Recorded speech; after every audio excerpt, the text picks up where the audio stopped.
একটি লোকের সাইকেলের সাথে মারিয়ার ধাক্কা লেগে মারিয়া রাস্তায় পড়ে যায়।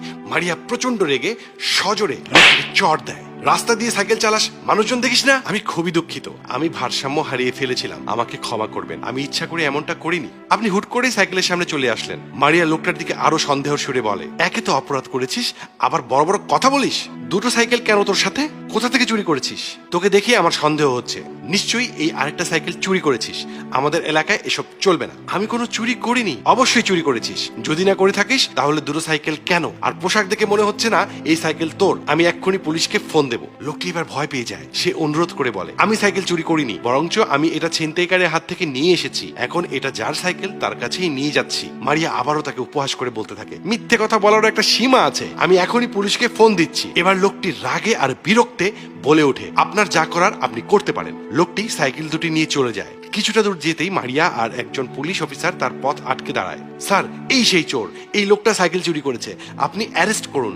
লোকটি অস্থির হয়ে বলে, না স্যার, আগে আমার কথা শুনুন। এক ছিনতাইকারী এই সাইকেলটা একটা ছেলের কাছ থেকে ছিনতাই করে নিয়ে যাচ্ছিল, আমি তা দেখে ফেলি। তারপর আমার সাইকেল চালিয়ে তার পিছু নেই, অনেক দূর পর্যন্ত পিছু নেই। পরে চোরটি আর না পেরে সাইকেল রেখেই পালিয়ে যায়। আমি এই সাইকেলের আসল মালিকের কাছেই নিয়ে যাচ্ছি। পুলিশ অফিসারটি তার কথা বিশ্বাস না করে জানায়, গল্পটা বিশ্বাসযোগ্য হলেও আপনার কাছে কোনো প্রমাণ নেই, তাই আপনাকে আমাদের সাথে আসতে হবে। প্রপার ইনভেস্টিগেশনের পরেই এই সাইকেল তার আসল মালিকের কাছে ফেরত দেওয়া হবে। লোকটি নিরুপায় হয়ে পড়ে। পুলিশ অফিসার ওকে নিয়ে যেতেই একটা ছেলে ওর সামনে এসে বলে, আরে আপনি আমার সাইকেলটা পেয়েছেন, আপনাকে অসংখ্য ধন্যবাদ। ছেলেটাকে দেখে মারিয়া অবাক হয়ে যায়, এটা তারই ভাই কায়েস। মারিয়া তাকে জিজ্ঞেস করে, তুই এসব কি বলছিস? এরপর কায়েস তাকে সমস্ত ঘটনা খুলে বলে, একজন ছিনতাইকারী তার সাইকেল ছিনতাই করে নিয়ে যাচ্ছিল, তখন এই লোকটি ওই ছিনতাইকারীকে ধরার জন্য তার পিছু নিয়েছিল। তারপর লোকটিকে পুলিশের সাথে দেখে জিজ্ঞেস করে, কিন্তু উনাকে কেন থানায় নিয়ে যাচ্ছেন? মারিয়া নিজের ভুল বুঝতে পারে। সে লোকটির কাছে হাত জোর করে বলতে থাকে, আমাকে ক্ষমা করে দিন, আমি আপনার পোশাক দেখে আপনাকে জাজ করেছিলাম, কিন্তু আপনি গরিব হয়েও